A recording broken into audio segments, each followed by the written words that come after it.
kita jumpa lagi di Melaku-Melaku Jawa Timur. Seperti yang terlihat di layar kaca Anda, di belakang saya, kita sedang berada di Sabah, Swagata, Blambangan. Nggak terdengar asing kan?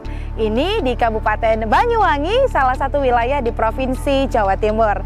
Wilayah ini, seperti yang sudah saya sampaikan, sangat dikenal dengan berbagai wisata dan juga berbagai ragam budaya. Nah, salah satunya yaitu adalah di Kampung Papring, di Kelurahan atau Kecamatan Kalipuro.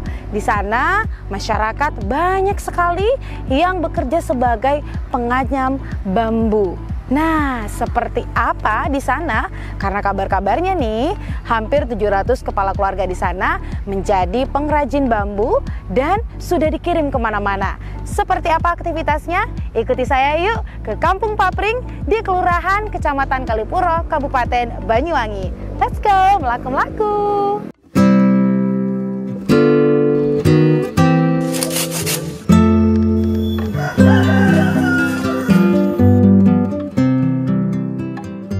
Pada tahun 1960-an hingga 1990-an, mayoritas warga Papring bekerja sebagai pengrajin bambu.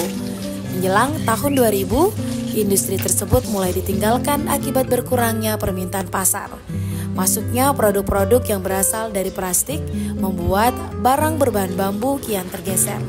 Dari sekitar 60 hingga 80% masyarakat pengrajin bambu, hanya tersisa sekitar 10% yang bertahan pada saat itu. Namun, kebijakan pengurangan kantong plastik dan kesadaran masyarakat untuk menggunakan produk ramah lingkungan dalam beberapa tahun terakhir membuat produk berbahan bambu kembali diminati. Assalamualaikum ibu-ibu. Ini mohon maaf saya mengganggu, boleh saya tanya-tanya pembuatan kerajinan tangan? Boleh. Saya boleh duduk sini ya Bu? Oke. Ini ibu-ibunya kayaknya seru sekali nih ya. Boleh cerita, ini dengan ibu siapa dulu? Ibu Mayro. Ibu Mayro. Ini dengan Ibu Anjani yang di paling cantik sebelah kiri? Ibu Sudri. Oke, hari ini saya tuh tadi jalan-jalan masuk ke Kampung Batara ini sangat terkejut, ternyata banyak sekali ibu-ibu yang bikin anyaman bambu. Iya. Cuman saya penasaran ini, saya kan nggak paham betul ini tentang anyaman bambu yang saya lihat tadi udah dalam bentuk yang sangat cantik begitu ya Bu ya. Nah, saya boleh tanya-tanya ini, kalau boleh tahu ini tahapan-tahapannya apa dulu ini Ibu? Mungkin bisa dijelaskan. Awalnya bambu masih hidup, masih berbentuk masih berbentuk bulat ya. Oh, ya, seperti bulat. Ini. Oke. Nah, itu langsung diirat. Oke. Habis diirat baru dijemur. Oke, kenapa harus dijemur? Kalau nggak dijemur kan hitam. Oh, ini warnanya jadi warna hitam. Jadi bintik-bintik gitu. Oke, terus setelah dijemur? Ya, kalau udah kering ya diproses. Mau dibikin apa gitu, besek atau pas souvenir gitu, tergantung yang mau dibikin. Oh, jadi dipotong dulu baru Nah, kalau ditipiskan ini namanya apa Bu? Diirat. Diirat. Iya. Bu, yang saya penasaran satu dulu. Ini tipis sekali ya Bu ya. Gimana caranya bikin tipis? Ada alatnya kah? Iya, pisau. Oh, pakai pisau. Nggak pakai alat-alat khusus ya? Nggak ya? Nggak, itu dah. Memang pakai pisau aja. Tingkat ketebalan dan ketipisannya sama ya Bu ya? Ya, kalau emang orangnya udah paham, bisa sama. Bisa sama. Setiap iratan itu sama. Iya. Oke. Kalau beli bambunya berapa Pak harganya Pak? Kalau segini ini 1.500. Itu ukuran berapa ya? 10 ya? Iya. 50 cm ya? Itu? Ya, ini namanya satu roas. Satu roas? Ya, 1.250. 1.250. Belinya di mana biasanya Pak? Ya, ambilnya di hutan Burani. Oh, oke. Terus kalau masyarakat sini dalam satu pengrajin itu biasanya belinya berapa banyak? Sekitar satu sepeda itu isinya 60 kayak gini, ada yang 70, kalau yang besar itu cuma 60. Tergantung bambu. Ada usia bambu nggak Pak? Artinya bambu usia sekian yang kemudian bisa ditebang atau semua bambu oke lah ditebang aja ya sesuai kebutuhan? Yang lebih tua itu bawahnya itu enggak enak. Kalau lebih tua Keras tuh. Ukurannya itu 1 tahun. Dari 1 tahun itu baru enak bawahnya kayak gini.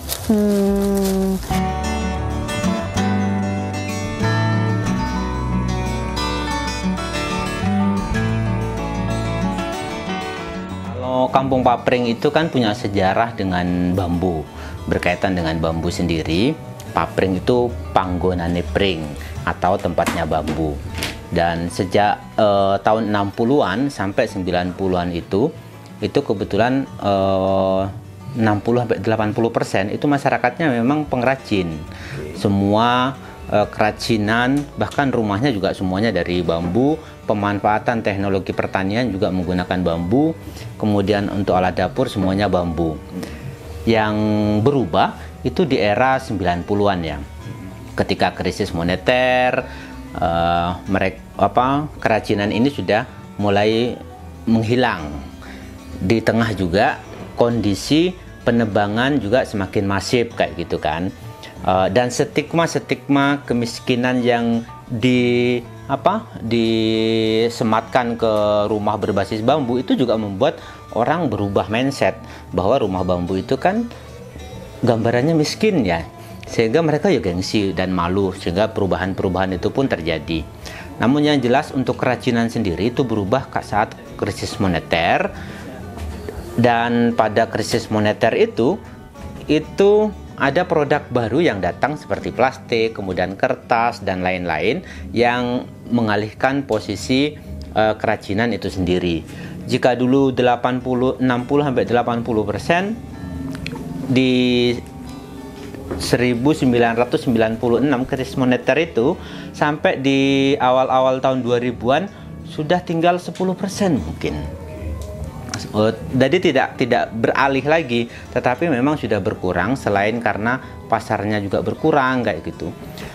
Dan sampai saat ini pun kondisinya juga tidak lagi mencapai ke 60 sampai 80% lagi, tetapi baru di level 50-an lah. Dan itu pun karena dibuat ada inovasi. Misalnya dulu hanya dua produk, yaitu besek dan kerajinan gedek, maka untuk tahun 2000 ke atas itu ada pengembangan produk, jenis-jenis produknya udah mulai mengikuti kebutuhan pasar.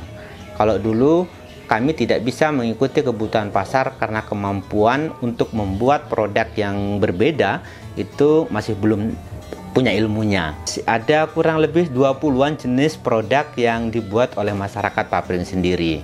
Kalau secara data itu, kalau untuk jumlah KK itu di RT 1 itu ada itu puluhan ya. Kurang lebih ada 80-an totalnya. Baik itu yang secara aktif maupun sampingan. Ada varian yang dibuat, misalnya gedek-gedek itu per hari itu kan bisa satu ya. Satu itu dilakukan oleh 2 atau 4 orang. Kemudian kalau per hari, kalau dulu itu ada puluhan juga. Sekarang bisa di bawah 10 ya kalau untuk yang gedek.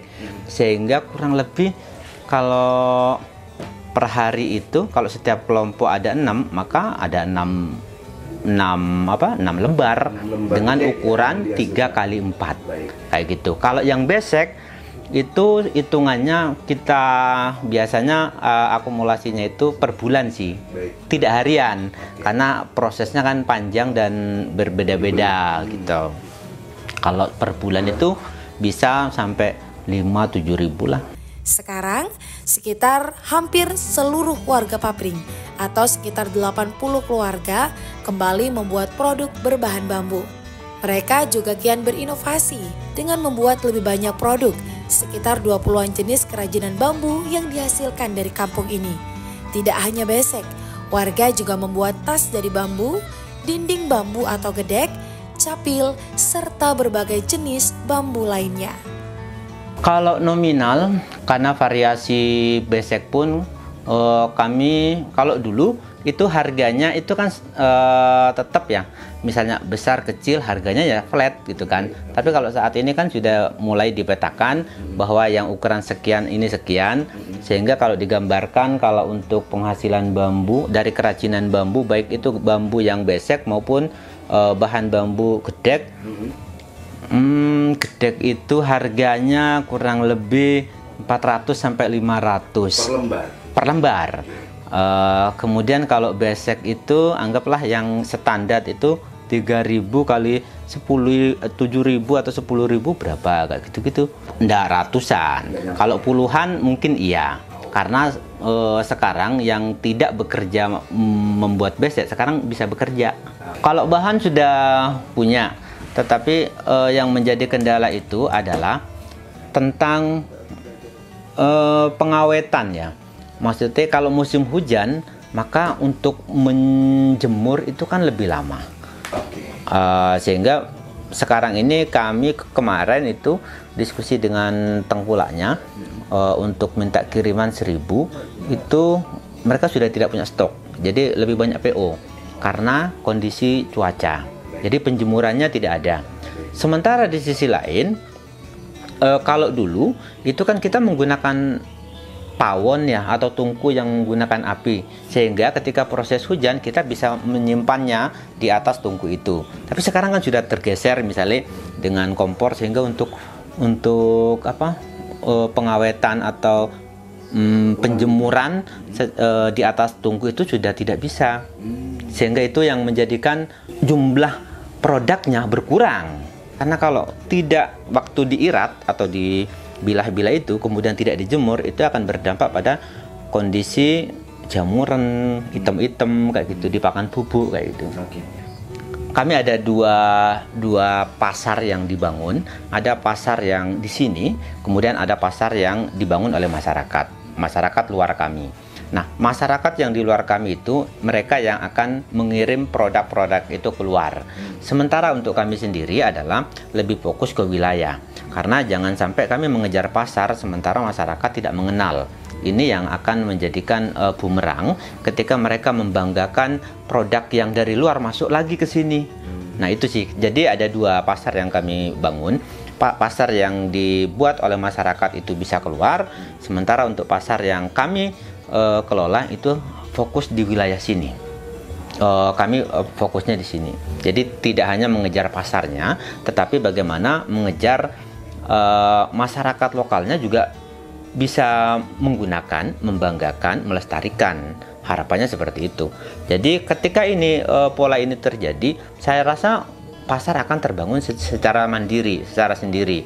Kalau kita hanya punya produk tetapi orang hanya beli tapi tidak memiliki rasa kebanggaan terhadap produk ini, saya rasa ya percuma.